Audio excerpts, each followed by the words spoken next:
সংগৃহীত তথ্যভিত্তিক লেখা একটি রচনা।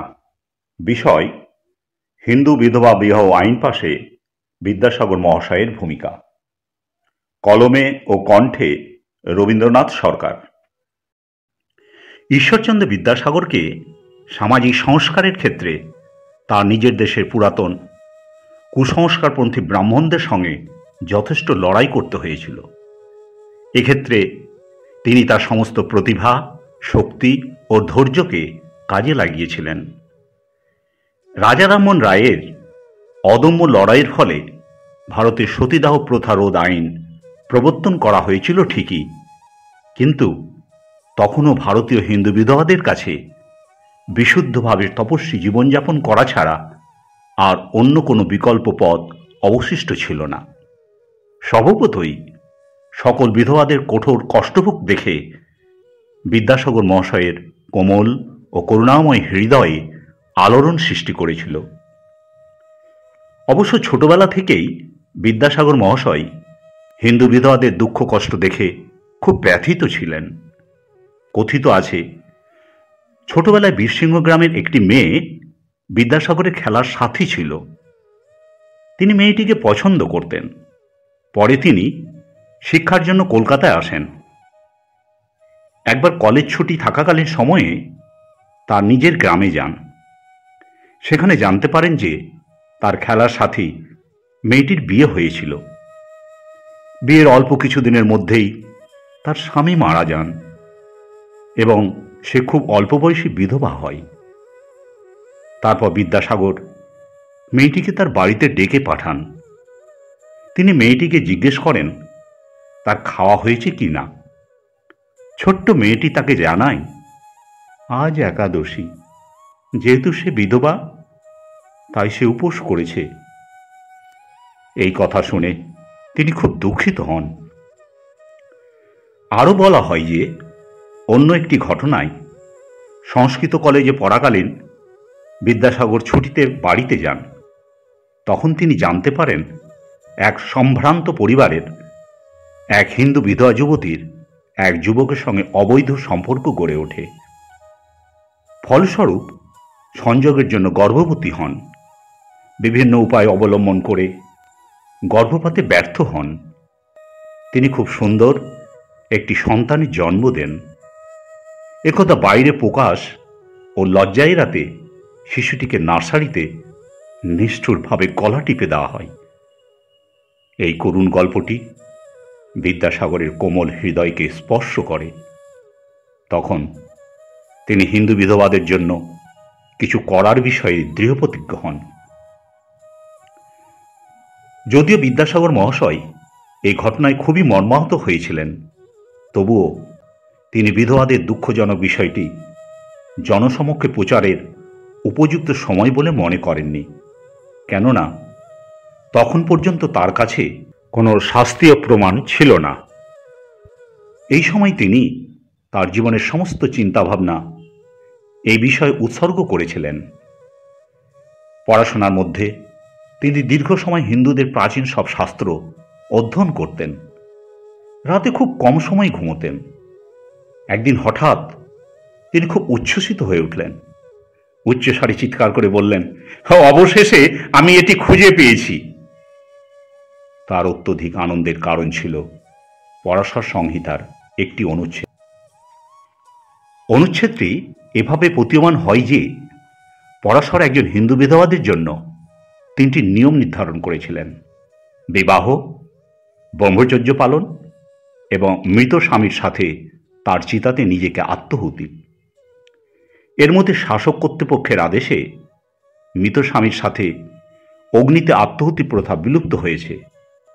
দ্বিতীয়টি হল ব্রহ্মচর্য পালন। এটি বিধবাদের পক্ষে কষ্টসাধ্য বলে পালন করা কঠিন হয়ে পড়েছে।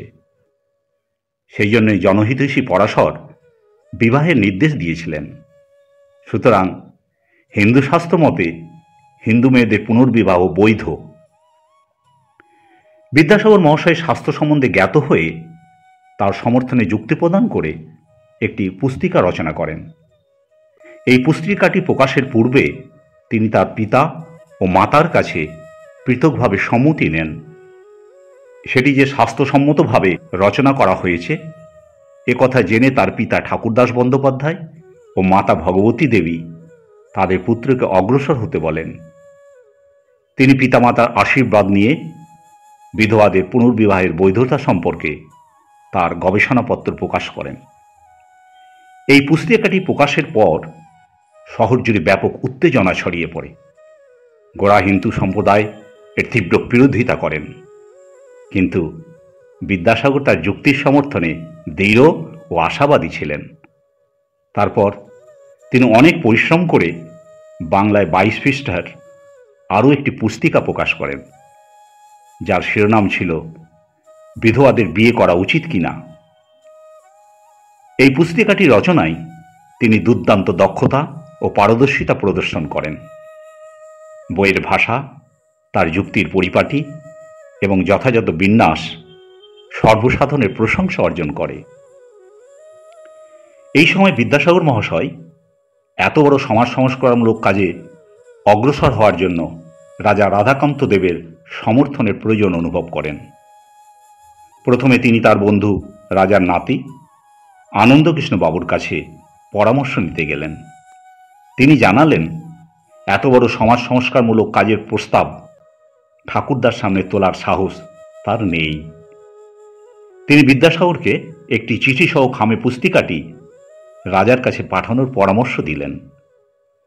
পুস্তিকাটি অধ্যয়ন করে রাজা অত্যন্ত আনন্দিত হলেন। তিনি বিদ্যাসাগরকে ডেকে পাঠালেন, পুস্তিকাটির খুব সুনাম করলেন, কিন্তু যেহেতু তিনি একজন হিন্দু ও এই জগতের মানুষ, তাই এর যথার্থ মতামত দিতে পারেন না। তবে তিনি বিষয়টি বিতর্কের জন্য পণ্ডিতদের একটি আলোচনা সভা আহ্বান করতে পারেন। সেই অনুযায়ী সভার আয়োজন করা হলো। ওই সভায় বিদ্যাসাগর মহাশয় বিতর্কে অংশগ্রহণ করলেন, কিন্তু কোনো সিদ্ধান্তে আসা গেল না। তবে বিদ্যাসাগরের আলোচনা পদ্ধতি রাজাকে সন্তুষ্ট করেছিল। তিনি খুশি হয়ে বিদ্যাসাগরকে একজোড়া শাল দিয়ে পুরস্কৃত করেন। এই পুরস্কারের খবর শীঘ্রই শহরে ছড়িয়ে পড়ে। তাতে গোঁড়া হিন্দু সম্প্রদায়ের নেতারা ভয় পেয়ে গেলেন। তারা দল বেঁধে রাজার কাছে গেলেন। তারা রাজাকে জিজ্ঞাসা করেন, তিনি হিন্দু বিধবাদের পুনর্বিবাহ সমর্থন করেন কি না, আর তা না হলে তিনি বিদ্যাসাগরকে শাল দিয়ে পুরস্কৃত করলেন কেন? রাজা জানালেন, তিনি বিধবা পুনর্বিবাহের পক্ষে নন, কেননা তিনি এই জগতের মানুষ এবং শাস্ত্রের কিছুই জানেন না। কিন্তু বিদ্যাসাগরের অতুলনীয় যুক্তির জন্য তাকে পুরস্কার দিয়েছেন। তবে তারা চাইলে বিষয়টি নিয়ে আলোচনার জন্য আরও একটি সভার আয়োজন করতে পারেন। পূর্ব নির্ধারিত দিনে দ্বিতীয় আলোচনা সভা অনুষ্ঠিত হল। এই সভায় বিশাল সংখ্যক বিখ্যাত পণ্ডিতগণ উপস্থিত হলেন।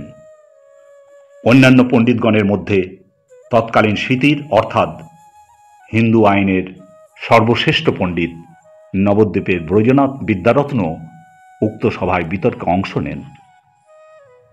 প্রথম দিনের মতো দ্বিতীয় দিনেও বেশ উত্তপ্ত আলোচনা হল, কিন্তু চূড়ান্ত সিদ্ধান্তে আসা গেল না। সেই দিন রাজা পণ্ডিত ব্রজনাথ বিদ্যারত্নকে পুরস্কার হিসাবে একজোড়া শাল দিলেন। বিদ্যাসাগর স্পষ্ট বুঝতে পারলেন, ত্রৈমাসিক থেকে তার কোনো আশা ছিল না, যেখানে এত প্রত্যাশা ছিল। কিন্তু তিনি দৃঢ়চেতা ও আত্মনির্ভরশীল একজন মানুষ। যেখানে যত বেশি বাধার সম্মুখীন হন, সেখানে তার সমস্ত শক্তি ও ক্ষমতা প্রয়োগ করেন। কথিত আছে যে রাজা রাধাকান্ত দেবের সাহায্য না পাওয়ায় তিনি তার বাড়িতে যাওয়া বন্ধ করে দেন, যার জন্য রাজা খুব দুঃখিত হয়েছিলেন, কারণ বিদ্যাসাগরের উচ্চ মতামত তার খুব ভালো লাগত। বিধবা বিবাহের উপর বিদ্যাসাগরের প্রথম গবেষণাপত্র প্রকাশের পরপরই পণ্ডিতদের বিভিন্ন সমিতি এবং গোঁড়া শ্রেণীর প্রভাবশালী সংস্থা থেকে বিধবাদের বিবাহের বিপক্ষে পুস্তিকা প্রকাশ করা হয়। এতে বিদ্যাসাগর বিচলিত না হয়ে ইতিমধ্যে বিতর্কের পক্ষে দুটি পুস্তিকা ব্রজবিলাস এবং রত্ন পরীক্ষা প্রকাশ করেন। এই সময় হিন্দু সমাজে তিনটি বিভাগ দেখা গিয়েছিল। প্রথমটি গোঁড়া সম্প্রদায়, যারা পুরোপুরি বিধবা বিবাহের বিপক্ষে। দ্বিতীয়টি ইংরেজি জানা বৃদ্ধ শ্রেণী, যারা বিধবা বিবাহের পক্ষে থাকলেও তাদের সরাসরি সমর্থনের সাহস ছিল না। আর তৃতীয়টি ছিল ইংরেজি শিক্ষিত তরুণ সম্প্রদায়, তারা বিধবা বিবাহের পক্ষে ছিলেন। বলা বাহুল্য যে এই সময় শুধুমাত্র বাংলার পণ্ডিতগণ নয়, এমনকি বেনারসের পণ্ডিতগণও বিধবা বিবাহের বিরুদ্ধাচরণ করেন। তৎসত্ত্বেও বিদ্যাসাগর হিন্দু বিধবাদের বিবাহ শিরোনামে দুটি গবেষণাপত্রের ইংরেজি অনুবাদের একটি পুস্তিকা প্রকাশ করেন। এই কাজে তার বন্ধু আনন্দকৃষ্ণ এবং শ্রীনাথ ব্যাপকভাবে তাকে সহায়তা করেন। ইংরেজি পুস্তিকার একটি কপি ব্রিটিশ ইন্ডিয়ান অ্যাসোসিয়েশনে পাঠানো হয়েছিল। আবেদন রাখা হয়েছিল সেটি যেন একটি আইন পাশ করার জন্য সুপারিশ সহ সরকারের কাছে পেশ করা হয়। অনেক আলোচনার পর 1855 সালের 17 নভেম্বর কাউন্সিলের অন্যতম সদস্য জেপি গ্র্যান্ট হিন্দু বিধবাদের বিবাহ নামক একটি আইনের খসড়া বিল আইনসভা পরিষদে পেশ করেন। প্রথমবার পেশ করার পর অনেক আলোচনা সত্ত্বেও আইন পাশের বিষয়ে স্থির সিদ্ধান্তে পৌঁছানো যায়নি। 1856 সালের 19 জানুয়ারি বিলটি দ্বিতীয়বার পাঠ করা হয়। তারপর বিলটি 2 মাস সময় নিয়ে জনসমক্ষে প্রকাশ করা হয় এবং জনগণের মতামত নিয়ে পেশ করার জন্য একটি সিলেক্ট কমিটিকে দায়িত্ব দেওয়া হয়। এই সময় বিলটির সমর্থনে 40টিরও বেশি আবেদন জমা পড়ে, যেখানে 50,000 থেকে 60,000 হিন্দু ব্যক্তির স্বাক্ষর ছিল। আবার 25টিরও বেশি আবেদন জমা পড়ে, সেখানেও বিলের সমর্থনে 5,000 জনেরও বেশি ব্যক্তির স্বাক্ষর ছিল। 1856 সালের 19 জুলাই বিলটি তৃতীয়বারের জন্য পাঠ করা হয়। অবশেষে 1856 সালের 26 জুলাই তৎকালীন গভর্নর জেনারেল বিলটিতে সম্মতি দেন এবং হিন্দু বিধবা বিবাহ আইন পাশ হয়।